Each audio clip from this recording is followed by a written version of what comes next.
This episode is brought to you by bewatersmart.info. It may be fall, but it's still important to be water smart. Make sure your irrigation is off or adjusted for cooler, wetter weather. And did you know fall is a great time to plant your water-wise and drought-tolerant California natives? Planting now gets them established before the heat of the summer arrives. For a list of plants and more water-saving tips and tricks, visit bewatersmart.info. Look at that plant. I want you to know that everything was grown in my garden. Don't touch that plant! Is it poisonous? She'll become part of the plant. Hi, everyone. Welcome to Flower Power Garden Hour. I'm your host, Marlene.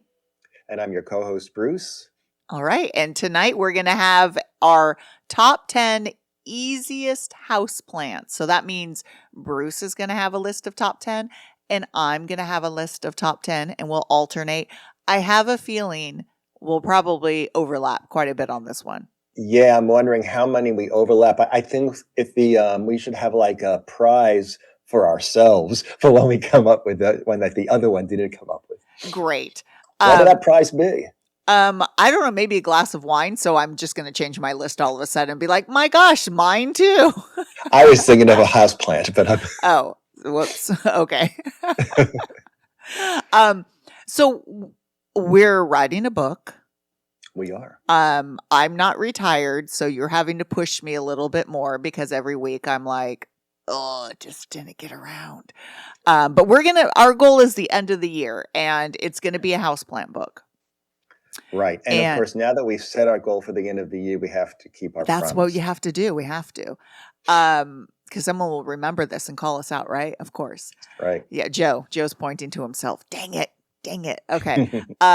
But one of the categories we have, of course, is the top 10 easiest houseplants. So we've already done the outline of it. So we sort of know, and I think there was some pushback. Some of them were just blatantly obvious because across the board, I mean, these are easiest houseplants. That means easiest houseplants for anyone. No experience, some experience, lots of experience.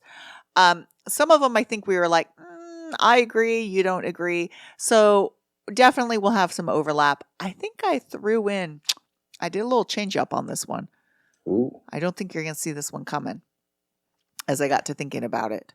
Oh. You want to say that for last? Do you want to do it first? I think I'm going to save it for last. Ooh, yeah. okay. But when we say easiest, it means a lot of these plants don't care if you overwater them, underwater. A lot of them will take, obviously, the humidity that's inside, quote, a standard house without any addition. No additional. Or even dryness, or sometimes more humid. Yeah, correct. That's true. Light is basically your window, whatever windows you give it. Don't need supplemental light. And I think not only is it easiest, but of course it's easiest and it looks nice. Right, because there are plenty of easy plants that, they're not that pretty. And sure, they're alive and they're green and they're respiring, but they're not giving us joy. The first one you know what? I'm not gonna mention it because you might have it on your list. Oh, okay. Yeah, I was just gonna say it's something that's easy, but then I always get questions about it. So I'm gonna have you start, and these are in no particular order, correct? No. For me, these are just what comes to mind, and it's the first 10. And there's probably many, many more, but this is the first that come to mind. And that if you go to a plant store or even like a Walmart, you'll probably see these there. Mm-hmm. So number one on my list, and you might not agree with this one, is Spathiphyllum or the peace lily. Yeah, I don't agree with you. Go ahead. And I say it's easy. I've grown them for years without any problems. There are many varieties. They basically have a nice sort of typical aroid leaf, meaning sort of arrow shaped. They go from small to large. Some of them do need more humidity than others. They will occasionally flower with a little anthurium type flower with a white, it's called a spathe, which is basically a specialized leaf. And sometimes it's fragrant. I think it's easy because they don't need high light. I've had them survive in my house when I lived in New York, when I lived here. And it's just the only thing for me is if you let them dry out too much, you might set them back a bit. Why isn't it easy on your list for you, You know, Marlene? I think because I get so many questions because it's a funeral plant. It's a plant that I shouldn't say funeral, but it's, let's just say death plant, where I get so many questions from people who get them when someone's passed away. And then the pressure to keep it alive is so much. And these are people who probably wouldn't buy it or don't even have any other house plants, and they're having problems. So if you're having problems with the plant, and they're trying, it's not like they're not trying because Right. that's a given. I think it's the overwatering versus underwatering. I think it's very susceptible to overwatering, and then it's hard to get it back. So I think if you overwater it, it will just mush out on you. Well, Or, I will say I've never had that problem, but I tend to, when my plants are in the house, tend to underwater because they get big and then the water gets all over the place. So I don't probably give them quite enough water. I'm And this plant, yeah. I'm not disagreeing with you. I think it is more on the easy side. I think I just get, I got a question today on Good Day Sacramento. Why is, so I think it's just consistent. I see people, it yellows if you overwater it. It wilts if you overwater. It doesn't flower. And people hear the word peace lily, even though it's not a lily. Well, it won't give you tons of flowers, but it does give you a flower here and there. And it's, again, it's not a flower, it's an inflorescence. But, it's something, if you're not really a houseplant person, you have one of those. And I've had some of them for years. And then, the flower would come up, and it sort of was nice to see it here and there. Okay. All right. I'm not saying no. I agree. There are plenty of them out there and that look great. So, okay. I'm going to go with Dracaena marginata. Excellent choice. And this is commonly called the dragon tree. Now, I think there's a few other Dracaenas called dragon tree, but this is the one with very thin leaves. Sometimes they have a border of pink or red. And as it grows, it gets very tall and it loses the leaves as it grows. And some people don't like that. And that can be a problem because when it hits the ceiling or gets very leggy, you can top it, but the chances of it side sprouting are pretty slim. I will say that I once had a painter painting my house and he bumped into my Dracaena marginata and broke it. And I just stuck it into the soil right next to the other one, and it just rooted and never was set back at all. What about the piece? What about the piece that was left? Did it sprout? The bottom did sprout, but it sprouted towards the top. Okay. Yeah. So yeah, in theory, yes. It's super easy. It takes very low water, meaning you could probably go weeks without watering it. And of course, it prefers brighter light, but it handles relatively medium to low. I'm not going to say it doesn't love low light. So you do need to give it some east or south window, but it really is pest-free, low water. The only problem most people have with it is the leaves do get that little burnt edge on them. But you could just take scissors and give a little snip or give it bottled water. We always, hard water is always going to cause a little bit more burning of edges of leaves. Well, I only give mine Perrier. Well, of course. Of course. But yeah, that Dracaena marginata is, you see this in, offices. Right. It's nice. Yeah, and when you get the colored ones with the marginata, the little red stripe on the side of the leaf, it does add some color. Yeah. There are other Dracaenas that I have on my list. One, I think they call it corn plant, which probably is a lot of different Dracaenas. But this one's Dracaena deramensis. Basically, I have them growing outside whenever I can, but I put it in the garage in the winter because I don't have space for it inside because if I have a cat, that will knock it over. But I would say it must be super low light because it's sitting in my garage with a 3x5 window 6 feet away, so it gets maybe an hour of sunshine. So that particular one is pretty low. It doesn't super grow well, but it doesn't go backwards. It sort of stays where it is. And that's actually, I had Dracaena fragrans was one I know is corn plant. Yeah. And that's the one I was mentioning where it's super easy, but I don't have it on the list because it is probably the number one question I get on Good Day Sacramento and written to me is the leaves. They're wider than the marginata Yeah. and they're notorious for brown edges, and people just don't like that. Even though they take low water, I mean, you could overwater it. That could lead to some bacterial blight. And someone sent me a picture today saying theirs was 30 years old and it finally flowered. Wow. And it's fragrant. So Dracaena fragrance. So. Yeah. It's funny that they're saying the brown leaf issues. Now, I don't, mine is just one of the newer hybrids or sports with all the different variegation on the leaves. But I'm doing nothing to it. I'm forgetting to water. It's probably been watered twice since I brought it inside into the garage. Its temperature's going down to the 40s in there and up to the 60s maybe. And it's beautiful. It's just as good as it was outside. So I'm not sure what I'm doing right or wrong. It's making it not go bad. But well, you have good water. You have good water, and I think you're not overwatering it. Well, when a plant is in the garage and you don't go in too often, you will not overwater it. No. Just enough to be like, oh, I have a plant in here. Yeah, I haven't watered it since November. Maybe I should water it. Yeah. Was that one of yours? Was that your Dracaena, your corn plant on your list? It is on both of them are on my list, but I think that one is easier in the sense that if you can get it to be stable, you don't get as much of a leggy bottom. Yeah, leggy bottom.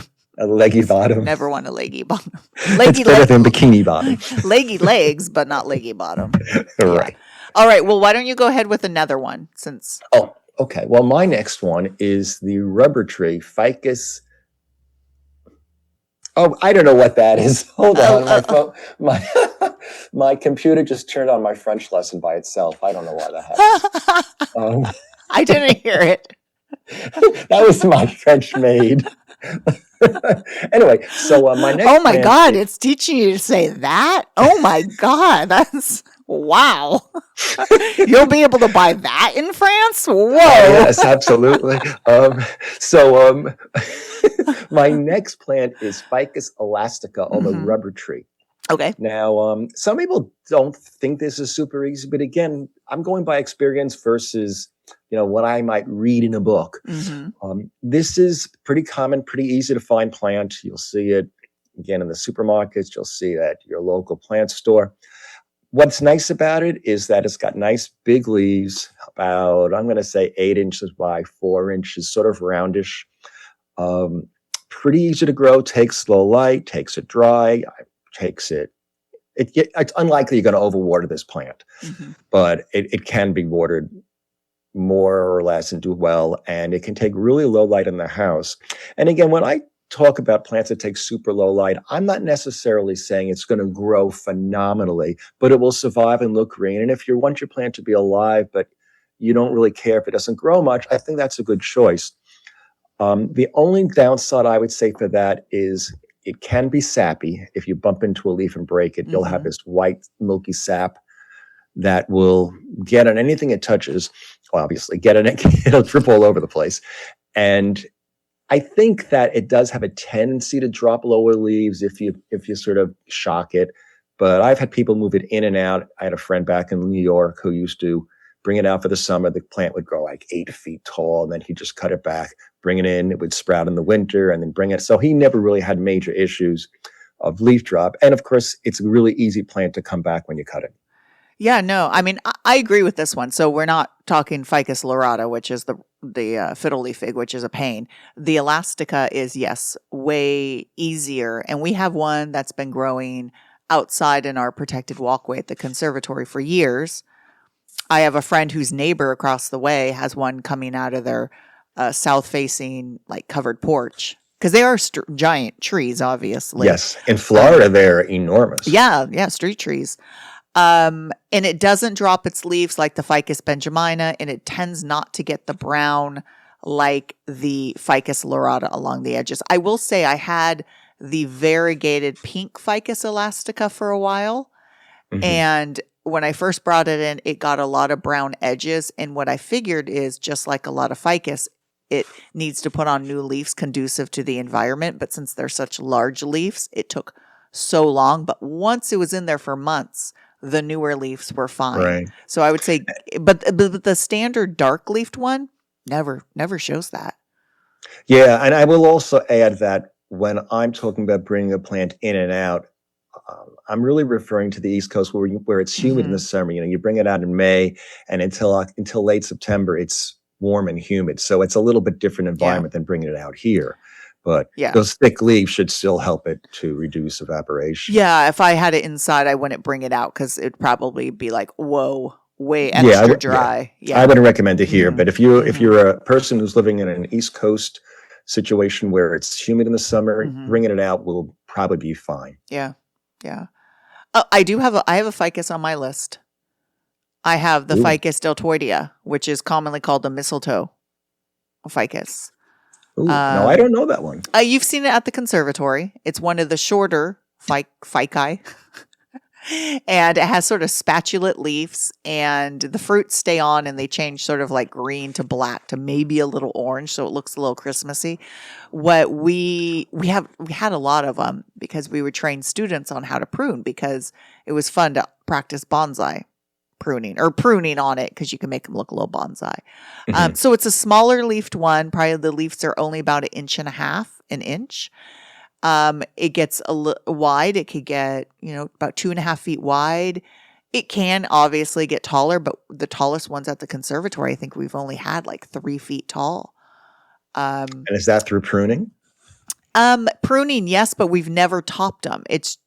So they never really they're multi-branched.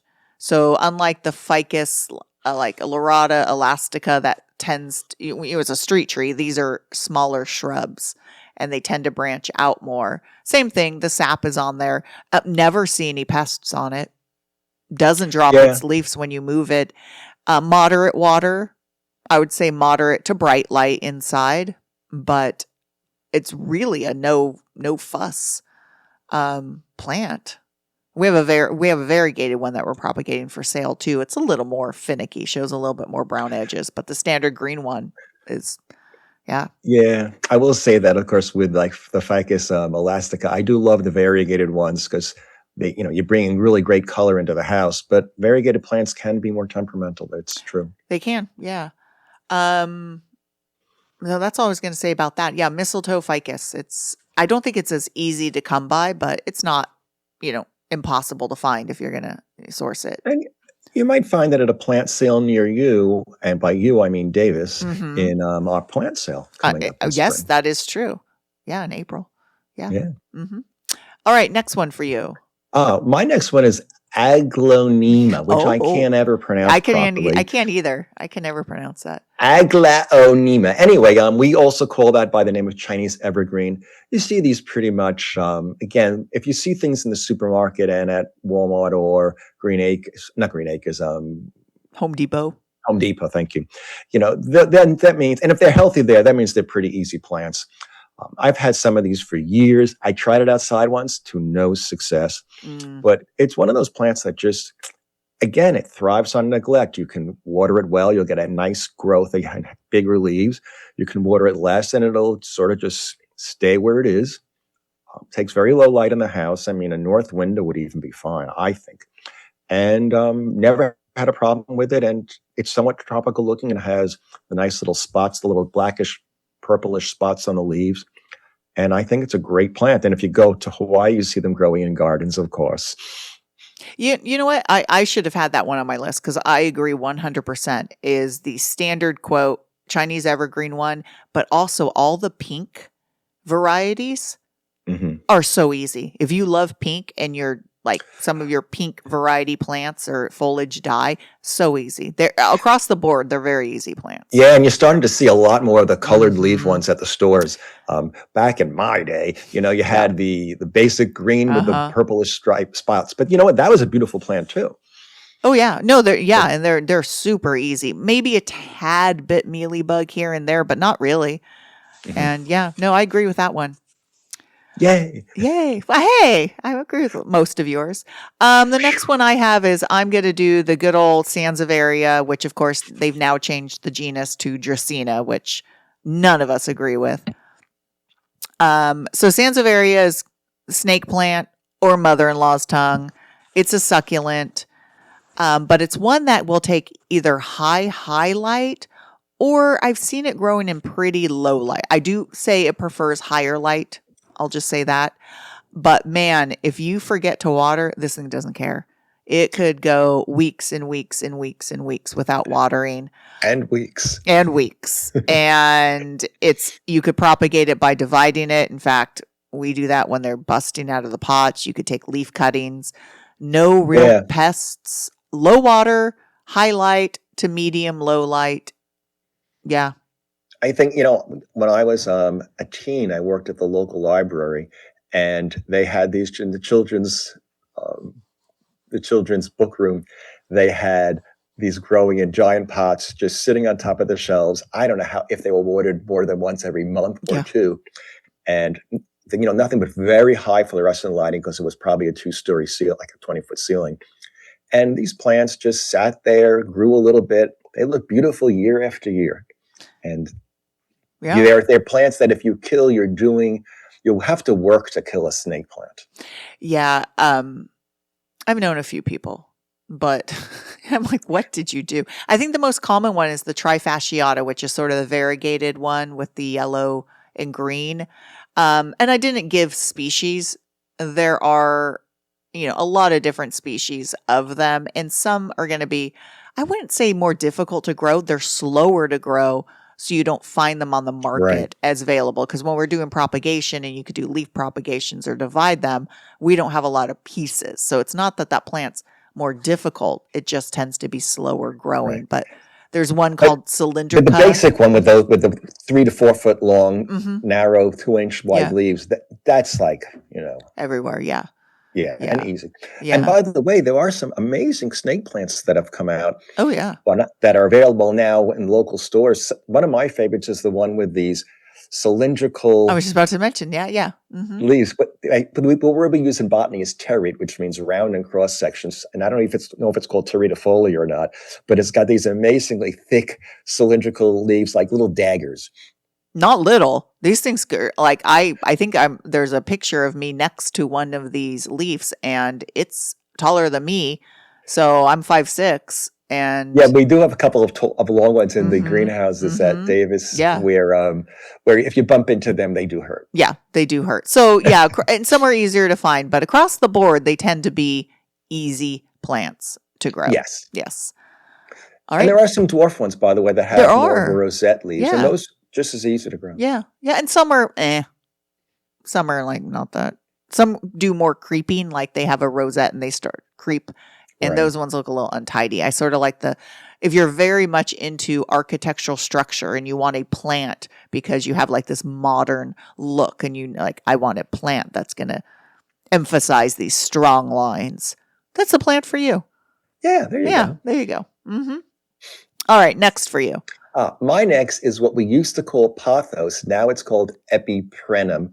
Just call it pothos because you'll see it in the nurseries mostly with that name.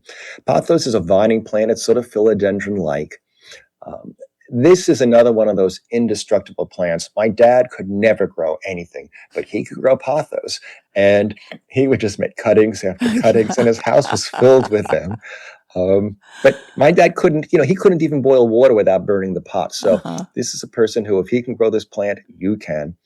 And this is something you see. I used to work in nursing homes, and this is something all the nursing homes would have growing by their 3-watt light bulbs. And it just thrives. It'll grow in super low light. It can tolerate higher light, can tolerate forgetting to water. It can tolerate overwatering. It's, again, that's got everything going for it. And they have newer varieties, which actually have some pretty cool variegation. Yeah. Hold on. My thing is going to start talking French again. Oh, no. There we go. Oh, no. I don't know why it does that. It's possessed. Yeah, this is a plant where it doesn't, if you have a office that's like in a basement, it'll grow there for you with just the fluorescent lights. And if you turn on the light maybe a couple of hours a day, it'll still be okay. Yeah. They'll be like, "Oh, thank you for that little bit of light." Okay. Yeah. And yeah, and it is like when people think of a house plant to grow, people think of pothos.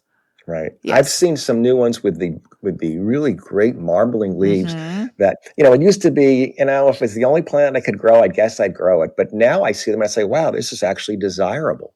Yeah. No, So, yeah. yeah, And sometimes, like you were said, sometimes with variegation, with hybridization, you're losing some of it might be a little more finicky. yeah, So the good old standard one, is probably the easiest, but the others are pretty easy too. yeah. So along the same lines, I didn't choose the Epiprenum pothos. I went with the Syndapsis. I I think I can't pronounce it. That's why it's not on my list. so it's called the satin pothos. It's Syndapsis pictus. And satin pothos because it has a little shimmer to its leaves. But same Ooh, sort of heart-shaped, maybe 3-inch size leaves, and has a little bit of shimmer, but also has a little bit of silver markings. And this is a trailing / climbing plant. So if you have it in a hanging basket, it will hang down. You could have it climb up a trellis inside if you have a trellis inside. But it'll also cling to a wall, won't ruin your paint. Um, and so it'll stick to the wall and look really flat and almost like a shingle type plant. And same thing, low light, low water. You overwater, it's like, okay. You give it a lot of light, it's like, okay. Really. A lot of these plants people don't like because as they grow, they might lose leaves from the center, but that's right. just how they're growing with age. And you just make cuttings, or you just swirl it around back in the pot and just sort of clip it into the soil, and then you can cut the old part off. Yep.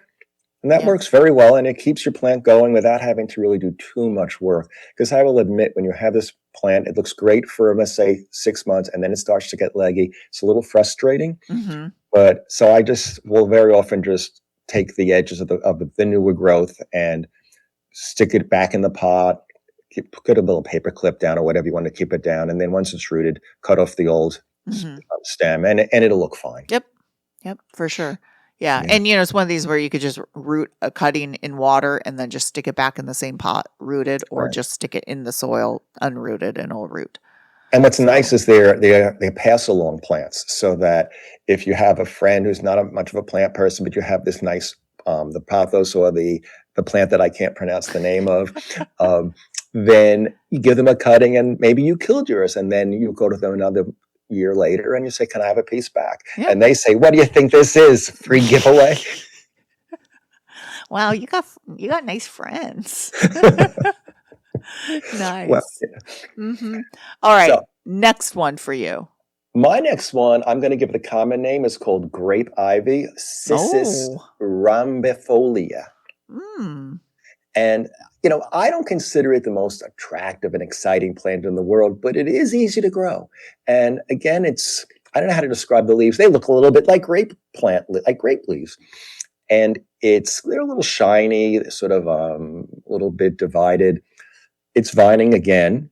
And again, same thing, low light, very tolerable of various conditions. It doesn't really do much. So if you want flowers, I suppose it'll flower, but they're not very exciting. But it's green. And if that's what you're looking for, a nice hanging basket that is not a pothos, or, you'll get a little bit of a different leaf form. You don't see this as much as you used to. No, you don't. And it used to be one of my favorites. As soon as you said that, I pictured my condo that I lived in 25 years ago, and I could picture exactly where it was hanging from. And you just really you don't find it. And I don't know why, because I actually think it's a lot more attractive than a lot of other foliage plants. Well, I will say that the next plant on my list, to me, it's similar to the grape ivy. I'll just give that one and go out of order, Okay. which is called the piggyback plant. Oh, that Tulme. Tolmia Yeah. menziesii. Yeah. And it looks a lot like the grape ivy. It's just the leaves are a little fuzzier versus shiny, and it will give you little plantlets will grow at the base Uh-huh. of the leaf, I think. Not that exciting, but green and a little, it's easy to grow. It's the same thing. It's a nice hanging baskety plant. See, I think most people kill that. I would not even thought to add that to the easiest. Really? Yeah, no. I found it was like just a pain in the neck. It was just too easy and boring. Wow. Was this back in New York or have you tried Back it? in New York. I'm wondering if it's the humidity. Well, I will say, true in the winter. Oh, hold on, I'm having computer problems today. No, you're not. You're having your French tutor problems. I don't know why my computer wants to speak French to the audience. Well, today. is she jealous? Is she want to be Well, a part of this? Is she like, yes, it's because I wouldn't let her smoke those little skinny cigarettes in the house. are you making her wear the French maid outfit? No, I am trying to get it to stop, but it's. I can't hear it. I can't hear it. No, this is too good. We're gonna let this keep going. I can't get it to turn off. Is it on the computer that you're? It's well, I used to take French lessons. So I Yeah. went to France and I wanted to learn French. I so know. We get a backstory. Okay. And you so don't I know got excuses. these French class. We gave us these CDs, which I left in the computer. But CDs. it What are those? It hasn't turned itself on in months. And now Whoa. I can't get the disc out. For what? You had their CDs still? Wow. I got this computer because it had a CD Wow. in it. And Wow. I like the fact that I could. Did you hit the eject button? Yeah, it's not ejecting. It's an old computer. So it'll have to do with Madame Trousseau continually okay. coming up here Can and you there put until I on get it out. pause? So where were we? Where before you were so we? rudely interrupted? Well, I was saying that your the piggyback plant that you grow is, I think that's more difficult. And I was asking about humidity, and you said, yeah. So I will say that even though the East Coast is more humid throughout the summer months, in the winter, it's in the house, it's pretty dry. Right now, it's like 10 degrees back on Long Island, and your heat is pumping and your humidity is like, 15%. But I suppose there might be some browning the leaves then. But to be honest, I have never considered that a difficult plant. Okay. But it's not that exciting. So if you want to keep it off the list, I'm all for it. No, see, I actually like it, and it's very difficult to find. You don't find it anymore. Well, I had to find that it is true. I had to find it for a lab several years ago because we were going to grow it to show, because it has this unique way of growing a new plantlet off of it, and to just source it was difficult. So, yeah. Okay. Well, next one for me is I'm going to go with the good old Dieffenbachia. Ah, yes. Yes, commonly called dumb cane, and I guess it gets its common name because, like all aeroids, they have calcium oxalates. They're called raphids, and what they are is it's basically like little glass things of calcium, and if you were to eat it, this one apparently will disrupt your throat so much it makes you so you can't speak.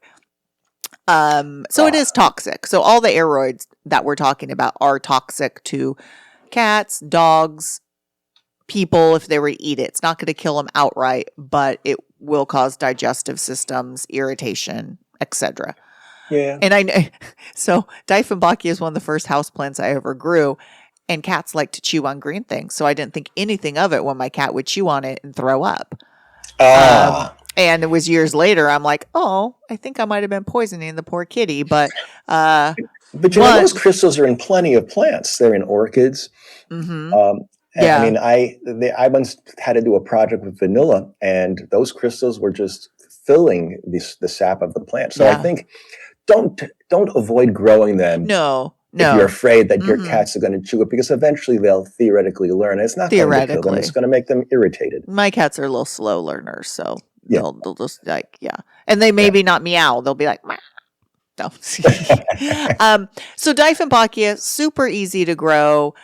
Higher light is preferred, but it could take lower light. We have it in a low light. We do have one at the conservatory, even though it's just sort of a common, because I like them.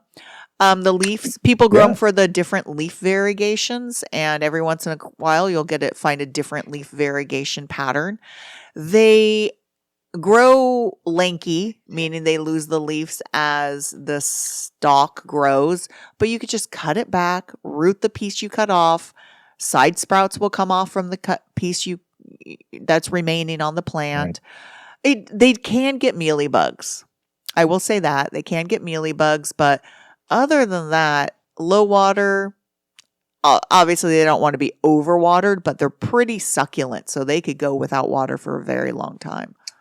Yeah, I've had one that I've grown, oh geez, I must have had it for at least 12 years already. And it did beautifully. And then one winter, I forgot to bring it in and it rotted down to about a nub, about 1 inch long.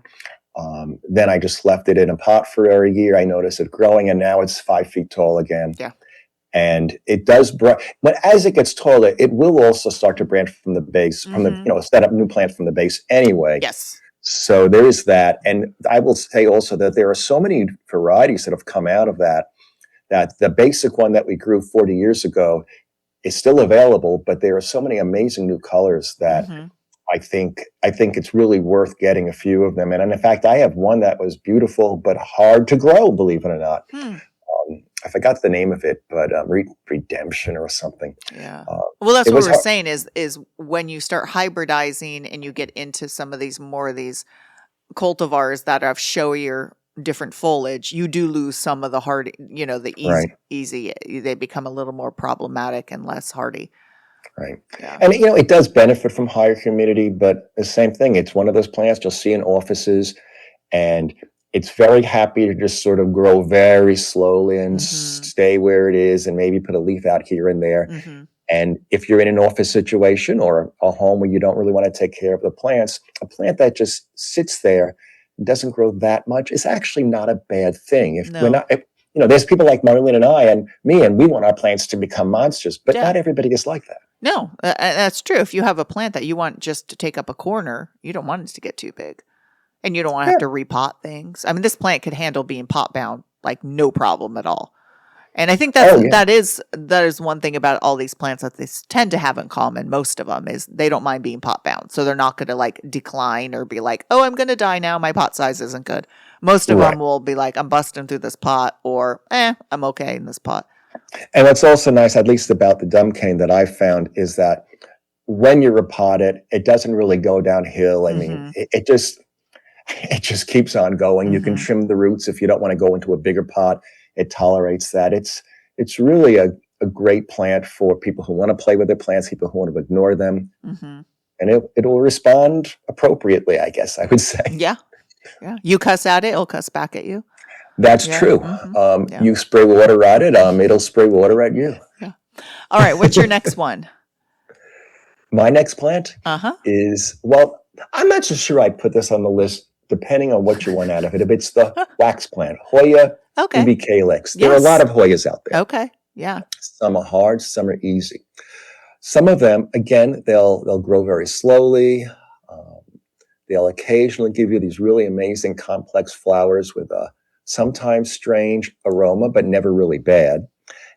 It's in the milkweed family. I don't know if it's still put in the milkweed family. Do they still call it a milkweed family plant? It is because they moved the Apocynaceae into the Asclepidaceae. Oh, there you go. And it's got thick, waxy leaves, which again means that it could tolerate lower humidity. The specific species pubicalyx is great because it's actually a very fast grow, which you may have to cut it back a bit, but it's an easy bloomer for a Hoya. A lot of the Hoyas are not easy to bloom until they get really big or really get really long stems. But the Hoya pubicalyx grows so fast that it does bloom pretty easily.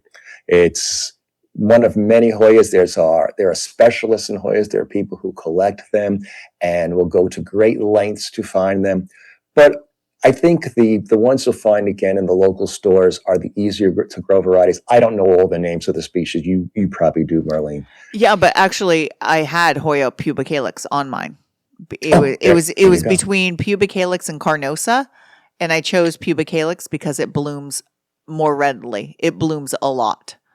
In fact, you will become, when you first see the bloom, you'll say, "Wow, this is fantastic. It's like so cool." But you will get bored with it. You'll see so many flowers. No, I never get bored with it. I still love it. Still, when I see it blooming, I'm still like, wow, because it's so fuzzy and cute and perfect. And it is a succulent. So low water. If you tend to overwater your plants, we grow a lot of ours in just the succulent mix with a lot of pumice to prevent overwatering and rot. But this one doesn't care so much. Now, in this one, I've had it drenched because it was near a spritzer for my outdoor misting system, and I've had it bone dry, and it did fine either way. I want to add that a few years ago, I went to Australia and I saw Hoya australis growing all over like a vine, all over the place. No flowers, unfortunately, but it was really cool to see one of these growing in its natural habitat. Yes. And, we restrict it to the pot and we clip it back when it gets too long. But this thing was, meters long, I would guess I'd say. It was amazing. Wow. Yeah, that'd be cool. All right. My next one is Haworthias. And, there's a few species I could name, but for the most part, I'm just going to say Haworthia as a genus. Now, a lot of people try to grow succulents inside, like the sedums, the echeverias, or even cacti, and they'll do okay for a bit of time, but they're not getting as much light as they need, and they just get leggy, sparse, spindly, and then stressed, and then died. Haworthias are pretty much the only succulent that I would recommend growing inside without supplemental light. That will just take a south or east exposure. And they're great because they come in so many different forms. They stay small. They're not spiny. In fact, they could be quite addictive to collect them. I know multiple people who collect them because they take up so little space and the forms are just so amazing. Like Haworthia truncata looks like I don't know, little like the variegated ones look like that old fashioned ribbon candy. It's my favorite Haworthia. I love that plant. Yes, and then there's Cooperi, which looks like grown perfectly. It looks almost glass-like, very clear and blue. And then there's some that are a little bit easier and less showy to grow, but they're fun. They do grow outside, but they'll handle growing inside in bright light, no problem. And you could go months without watering. I don't recommend that. Probably, every 10 days in the summertime down to like maybe once a month in the wintertime. And I will say that before when I used to only see one or two different varieties in the stores, I was like, it's sort of boring. But once I got into the world of Haworthias and started just exploring all the different types, and then when I discovered truncata, which is to me one of the grooviest plants around, I don't have any, but I realize why people go cuckoo for Haworthias. Yes, and there's a few growers out there who are just hybridizing them faster. So it's one of those that if you're not a purist and aren't like only doing species, the sky's the limit to how many you could have. And a lot of them do sort of look very similar once they start getting down that road. But for the most part, they are really easy, so cute. When they get bigger, you could just divide them. Simple. Yes, yeah. And what's also really wonderful about a lot of succulent plants is the symmetry, the radial symmetry that they have is just really, to me, it's just cool. Yeah. You'll see a lot of these, again, you'll find these locally in local nurseries. You can start with the basic, easy to find ones just to sort of get your feet wet and then explore from there. Yeah. Yeah. Yeah. All right. That was mine. What's your next one? Oh, my next one is the cast iron plant, which is called Aspidistra elatior. This is I don't know the family that it's in, but it sort of looks similar to some of the peace lilies in that it just has a basically oblong shaped leaf. It's hardy outdoors to zone 7 for you people who want to grow something outdoors that's a little bit different. They've come up with a lot of variegated types, and they're quite pretty. They rival hostas in some ways as far as the colors available. For an indoor plant, very easy. Give it even a north window will be fine, but I think any window will be fine for a cast iron plant. It's called cast iron plant for a reason. It's pretty hard to kill.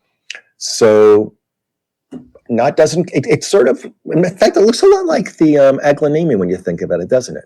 The Chinese evergreen. A little, well, it does, except for it doesn't have the nice, so we have the variegated one at work, which is quite nice, but it looks more like a Sansevieria variegation where it's more linear.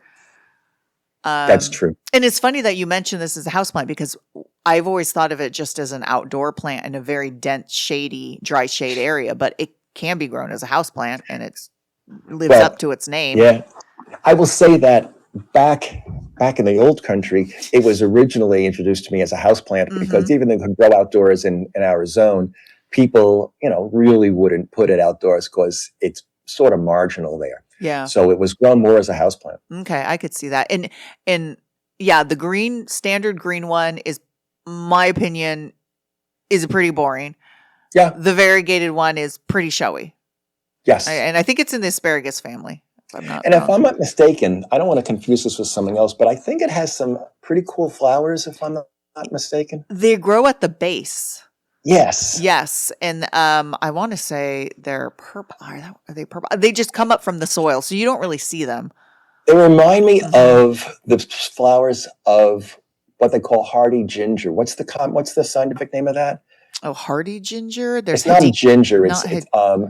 It's like a creeping viney plant, and it has very similar flowers to the cast iron plant. Acerima or Aracima. Oh, yeah. And we used to call it hardy ginger. Again, Yes, it's not a you're ginger correct. in No, any you're way. correct. That is the common name of it. Yeah. You don't grow it for the flowers, but when they pop up, you're like, ooh, that's interesting.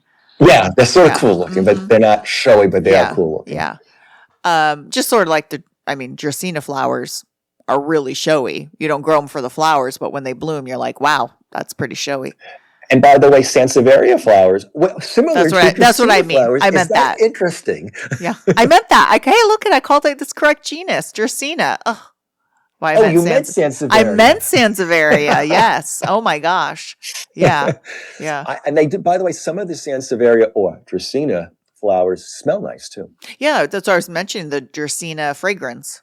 It's very fragrant. Thus its name. Yeah. Okay, I've got one. I have a begonia on my list. Now I do too, but there you go could with be yours. multiple begonias. In fact, we have one at work and I always forget its name, but it's not as pretty. This one we got in a couple of years ago and it is by far the easiest begonia with the biggest, I would say, bang. This is begonia white ice. We had it labeled for a while as avalanche, but it's not. So it is a cane begonia, i.e. angel wing begonia, and it has so many white spots on it. The leaves almost look white. And it is so easy to grow. It doesn't ever drop its leaves. It doesn't, like some other cane begonias can get, like the maculata could get very leggy, lose a lot of leaves even with high light. This stays compact and full and bushy. And I had one in a glass enclosure growing as a terrarium that I did not water for 4 years. Silly you. I know, the poor thing. It's still growing. And it's considering that this is a plant that can get rather big. It's amazing it stayed. Yeah, because it wasn't getting too much feeding. This one doesn't get as big as some of the other cane begonias. Like I'm thinking of the Argenteo guttata and the maculatas that just shoot up. And we have the albopicta that we just divided last week. So this one tends to stay, and we prune it a lot for cuttings and we use it in our terrarium workshops. So I really never let the poor things get to their full but I don't think it wouldn't be a very tall one anyways, but it doesn't have brown leaves. It doesn't drop its leaves. It's not sparse. It doesn't get pests. And it has just these amazing, white spots on it with, of course, the begonia flowers that are sort of that pinky orange. Begonia, the funny thing about begonias, I like growing begonias and I like growing orchids. And I always say orchids, leaves, not so exciting. Flowers, really great. Begonias, flowers, not so exciting. Leaves, really great. So they really are good go-togethers. No, I agree. Did you have a begonia on your list? Did you want I did. I am a lover of what they call the rhizomatous begonias, which have a thick, juicy stem that grows along the soil generally. But the one that I picked in particular is Begonia erythrophylla, which is also called the beefsteak begonia. Oh, it's got interesting. Pretty round, glossy leaves. This is a plant that back when I was a kid, you'd see, they had a lot of Chinese laundries. And you'd always see one of these, along with the cane variety, you'd always see one of these in the Chinese laundry. it, I suppose the humidity was high, but basically it was a plant that was abused. It always looked good. When it started to go downhill, you take a cutting, or someone would pass along a cutting to someone. And I've heard people say, oh yeah, this is the plant that my grandmother got when she was a child. So it's one of those pass along plants. Very easy to grow. And, somewhat attractive. Again, it'll give you those typical begonia flowers, probably around midwinter. That's when the rhizometas tend to bloom. Takes it. If you forget to water it, gets through that because it's got the thick rhizome. In its growing cycle, it can actually be watered very much. So it's really variable in what it can take water. You can grow it in a south window. If it's adapted to it slowly, you can grow it in a north window. It's, again, one of those easy to grow plants that's a little bit different than some of the ones we discussed, and does flower. And pass along plants are always fun. Yeah. No, I would never thought of putting that on the list, but you're correct. It's sort of one of those in the background begonias that you sort of just take for granted. Yeah. And, I have killed it, but that's because I basically left it out in the winter. And that's a good way to kill some plants. Yeah. Not the cold, but the wet. Yeah. How many are you down to? Well, I'm down to my honorable mention. Oh, we're doing honorable mention? I don't know. I haven't. My honorable mention was begonias, but I'm going to put as my honorable mention gesneriads. Okay, hold on. I still have two before my. Well, then you go right ahead. Okay. Well, you know what? Why don't we? Okay, I'm going to do one, and then I think I have one that's a member of the gesneriads. So, and then I have my honorable mention. So I'm going to do the easy ZZ, the Zamioculcas zammiifolia, Yes. which is known to be one of the, if not the easiest houseplant, with looking its best, I would say. It could take neglect and look like it just came out from a spa day. It is an aroid, and it's not grown for its flowers, just like most aroids. It's grown for its glossy, very glossy leaves and leaflets. There are different varieties. There's a raven, which is a dark leafed one. There's a variegated one, which looked like it had a virus at first, but it's sort of grown on me. They're tuberous, so you could divide them. You could also take leaf cuttings, but this plant will take highlight or it'll take incredibly low light, and it doesn't matter when you water it. I did an experiment on my previous house where I had it in a pot bound, basically almost busting through the pot, southeast windows, and I didn't water it for 6 months, and it didn't do anything. It didn't change the shine of the leaf. I felt bad for it, so I watered it. So it is succulent. So it could, and the tubers have a lot of moisture, so it could go a really long time without water. But you could overwater and not kill it. The only times I know people killed it is they moved it outside in winter, and it didn't like it. So, yeah, you just divide it. If it gets too big, it probably gets about maybe 2.5 feet tall, and it could cluster out, probably 2-3 feet wide if you let it. But we just divide them, and yeah, so it's easy ZZ. We usually try to sell it to people who live, like students who live in dorms where there's no windows or anything.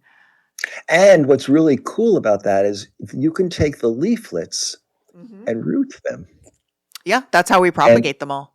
And I was amazed because when you think about aroids, you can't take a leaf of most aroids, like philodendrons. Maybe you can, I don't know, and root them. But see, they're not even taking the leaves; they're taking the leaflets of this plant. They root them, and I love the way when you get them rooted, they get these tubers rather quickly. Yeah, when I have students put them in perlite, they look like little tombstones lined up. And then they get this little tuber, and then from the tuber, it just starts growing, and the leaf cutting will fade away. But yeah. And if you enjoy the act of propagating your plants, and you like to see things growing and see different ways that plants grow, I think this is a really fun one, because when you repot them, you get these big chunks of how did that come off of that little leaflet? And sort of make it sort of fun. Yeah. Yeah, that's it. And no pests. Never gets pests. Never see a single pest on it.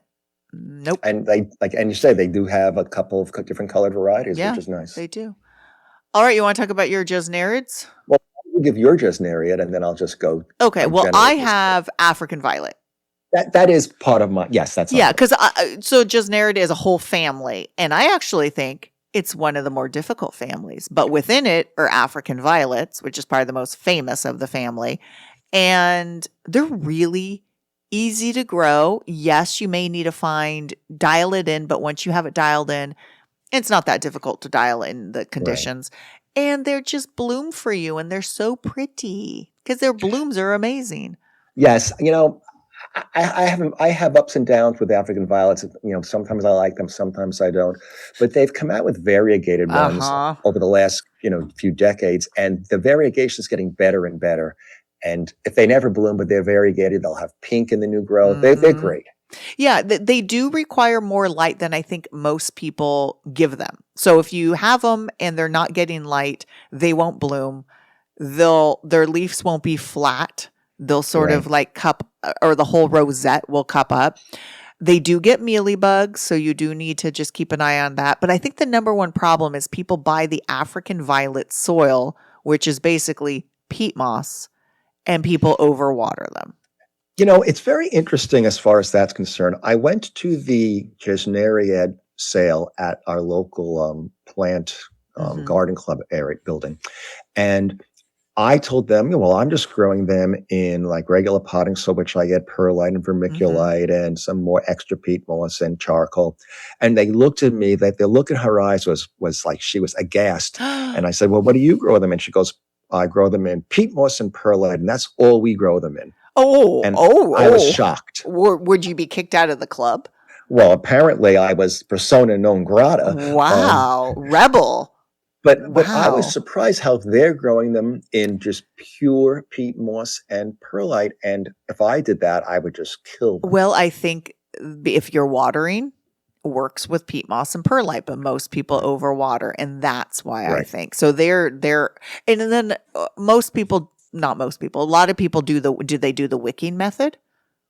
I see with plants that you purchase, they have little wicks in them, but some of them say they're not wicking. They just put it in if somebody wants to. Yeah, and why African violets became the poster child for you have to use the wicking system.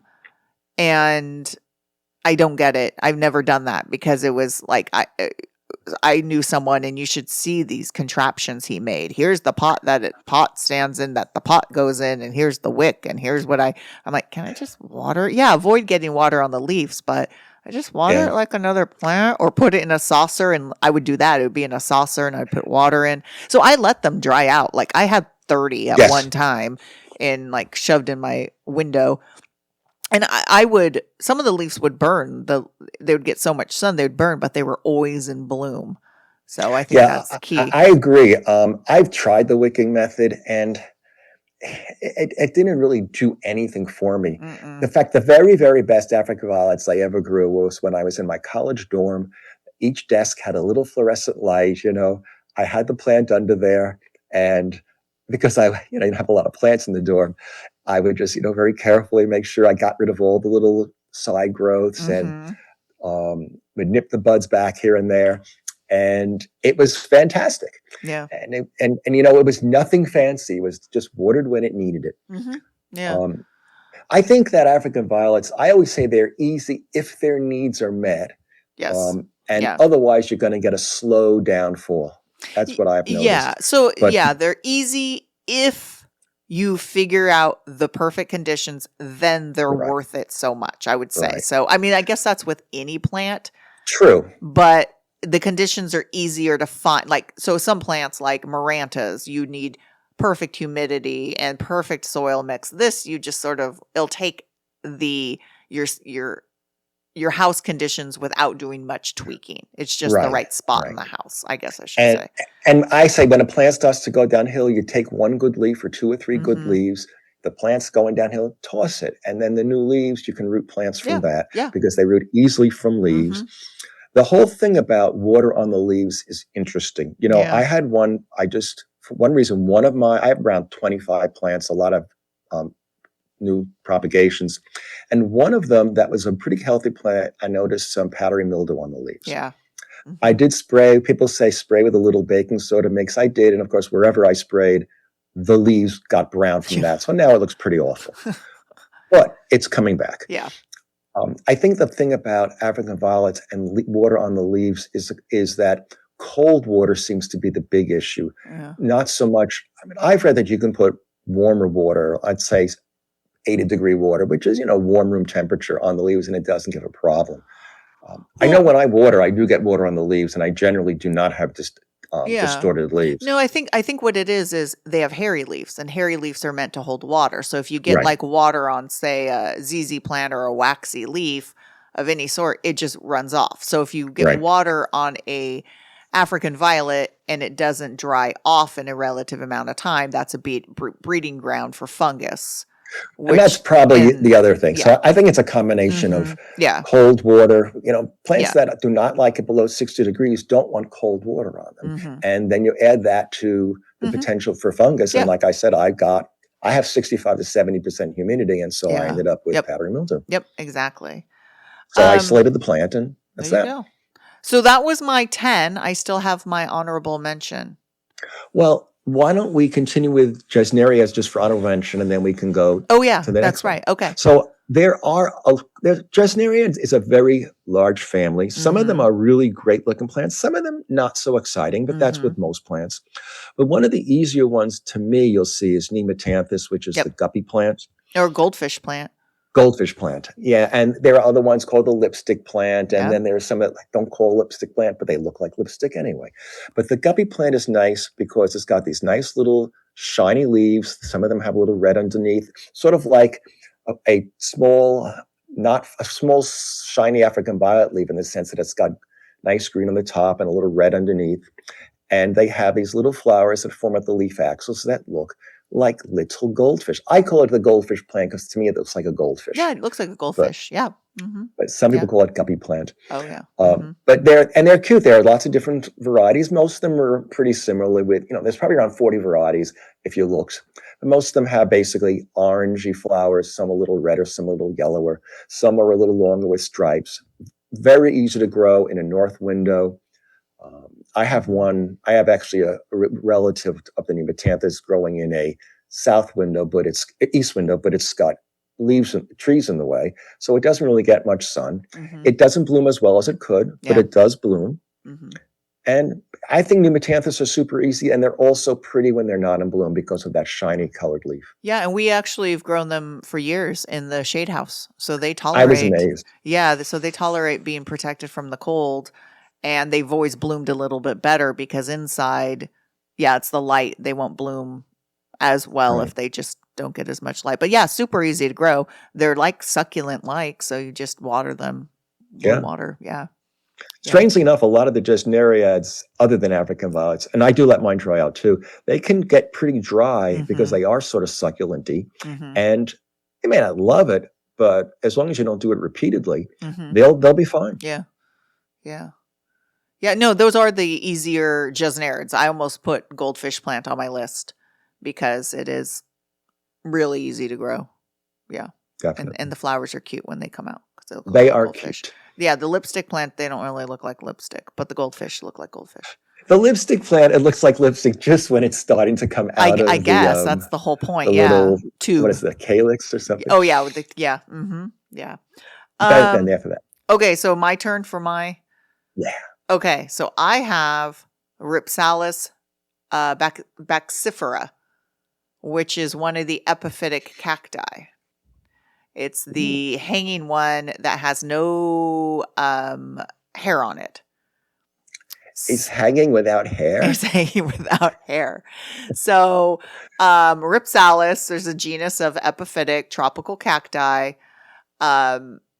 Some of them, I think for the most part, most are easy, but this one I have really good experience with at home because I had a plant growing. It was under a grow light because this area really didn't have a lot of light, but I think it would have been fine with just ambient south exposure, east exposure. But it is even though it's tropical, it's still a succulent. I had it growing in standard cacti soil, and it did not need a lot of water at all, and it grew so fast and had such a nice structure of just such a nice architectural structure of hanging down and no pests. So I think the Rhipsalis, I'm always trying to propagate them for our plant sales, and I'm always trying to push them on people because I think they're really interesting looking plants, and they're great for hanging plants and don't need a lot of water. I just wish they had prettier flowers. That's all. Oh, come on. When it's covered in this one will get white flowers. It could be covered in white flower. What do you want? What do you want? I want to have the ease of growth of Rizalis with the magnificent color of an orchid and the beautiful leaves of a begonia. And I want it to give me cookies too. Yes. I mean, we all want that, but I don't know why you singled out the Ripsalis as all of a sudden it should have everything. You even said orchids, foliage, blah.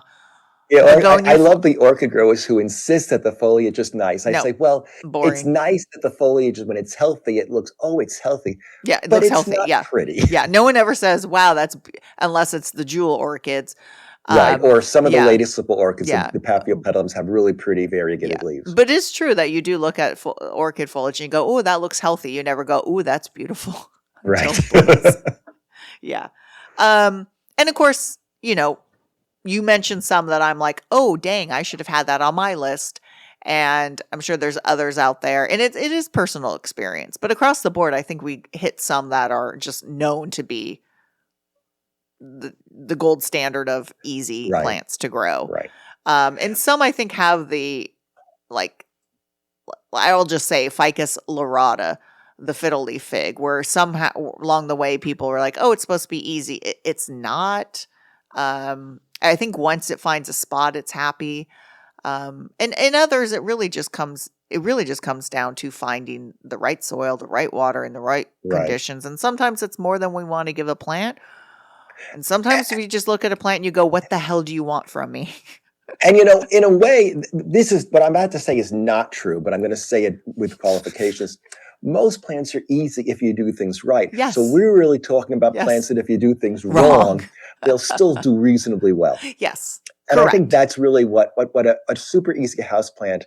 I mean, I grew Phalaenopsis orchids are super easy to grow if you do things right, but not if you do things wrong. Whereas Sansevierias are easy to grow no matter what you do, unless you put it through the blender. Yeah. And even then it might root. Maybe it might start growing. Yeah. Yeah. You're correct. That is that's a perfect way to sum it up. That's true. Most of them, not every single one. We even, brought the African violet in, which was a little, but for the most part, yes, unless you take a flame to these and try to burn them. Yeah. You're going to be rewarded. And that's what people want. They want the green, but they also are sometimes tired of killing things because they're not cheap. You don't want to be frustrated and you like to feel good that you're growing something. Right. And I think that's really what it is. I once said to myself, if I had a plant nursery that was thriving, but all I could grow would be pothos, and I'm talking about the old green pothos, would I be happy? And I said, well, I'm growing things and I'm making plants, growing healthy plants. So I would be happy. Would I be challenged? No. Mm-hmm. But if you just want plants and you want to have a nice collection of plants, and all the plants that we talked about today, maybe individually they are not the most exciting plants, but there's variation in the leaf structure, the way they grow, colors in the leaves. That if you had nothing but these, let's say 10 to 12 plants that we talked about today, you'd have a nice collection and it would be pretty and it'd look healthy for the most part. It would be healthy. Yeah. Would the botanical garden come and look at your collection and say, I must have some of this? Probably not. But your friends will come to your house and say, this is very pretty. Mm-hmm. You'll enjoy it. And that's really what it's about. Yeah. Good summary. There you go. And if you have a plant that we completely missed and you want to let us know that we completely missed it, you can let me know on Instagram or Facebook, Marlene the Plant Lady, or email marlenetheplantlady@gmail.com. And of course, if you like this podcast, please give it a 5-star ranking and leave a little nice note on Apple. And I think on Spotify, you could do that too. It just helps us move up in the charts for people to find us. And that way, when our book's ready, right? Our house book is at the end of the year. Yeah, we could just go on a big world tour with it. That's right. I Yep. think that what we need to do is start at Paris, With your French London, language, yes. Sydney, and Rio de Janeiro, because those are the where the houseplant growers are. Oh, okay. I was thinking of Modesto, Sacramento, Stockton, Scranton, Stockton. Not and that there's anything wrong with Copaig. those. Not that there's anything wrong with those, but just a little cheaper to get to, you know? Yeah. Um, but yeah, until next time, everyone, happy gardening. And we'll see you next time.